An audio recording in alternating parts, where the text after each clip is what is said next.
தளபதி விஜய் மீது இப்போ பெரும் விமர்சனம் வந்து எழுந்திருக்கு. ஸோ தளபதி விஜய் அவர்கள் இதுக்காக எதுக்கு வந்து வாயை திறக்காமல் இருக்காங்க அப்படிங்கிற கேள்விக்குறியும் எழுந்திருக்கு.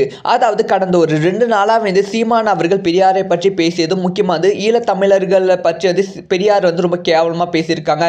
தமிழினத்தை பற்றி கேவலமாக பேசியிருக்காங்க. பிரபாகரன் அவர்கள் வந்து திராவிட இயக்கத்தை பற்றியும் பெரியாரை பற்றியும் வந்து நிறைய விஷயங்கள் வந்து சொல்லியிருக்காங்க என்கிட்ட அப்படிங்கிற விஷயத்தை வந்து சீமான் அவர்கள் சொன்னது வந்து தமிழகத்தில் ஒரு பெரிய சர்ச்சையாக வந்து வெடித்தது. திராவிட இயக்கங்கள் பல இயக்கங்கள் வந்து சீமான் அவர்களுக்கு எகென்ஸ்டா வந்து பல போராட்டங்கள் வந்து நடந்தது. இந்த சமயத்தில் வந்து இந்த ஒரு பிரச்சனை வந்து தளபதி வந்து தாக்கியிருக்கு அப்படின்னு தான் சொல்ல வேண்டும். அதாவது வந்து தளபதி விஜய் அவர்களோட தமிழக வெற்றி கழகத்தோட கொள்கை தலைவராக வந்து பெரியாரும் இருக்காங்க, அம்பேத்கரும் வந்து இருக்காங்க.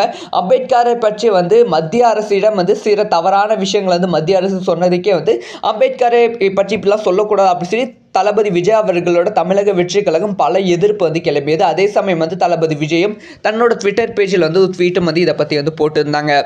ஆனால் இப்போ வந்து தன்னோட கொள்கை தலைவர் பெரியாரை பற்றி வந்து சீமான் அவர்கள் இப்படி ஒரு விஷயத்தை வந்து பேசியிருக்காங்க.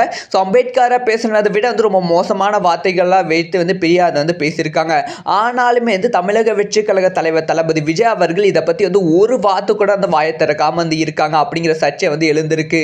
ஸோ பெரியாரை வைத்து தான் வந்து தமிழகத்தில் அரசியல் செய்ய முடியும், பெரியார் இல்லாமல் அரசியல் வந்து இல்லை அப்படிங்கிற ஒரு விஷயத்தை நிரூபிப்பதற்காக வந்து தளபதி விஜய் அவர்கள் வந்து தன்னோட கொள்கை தலைவர்களாக வந்து சும்மா ஒரு பேச்சு வந்து பெரியார் வந்து வைத்திருக்காங்களோ அப்படிங்கிற கேள்வி வந்து எழுந்திருக்கு. ஸோ இந்த ஒரு விஷயத்தை பற்றி உங்களோட ஒப்பீனியன் என்ன?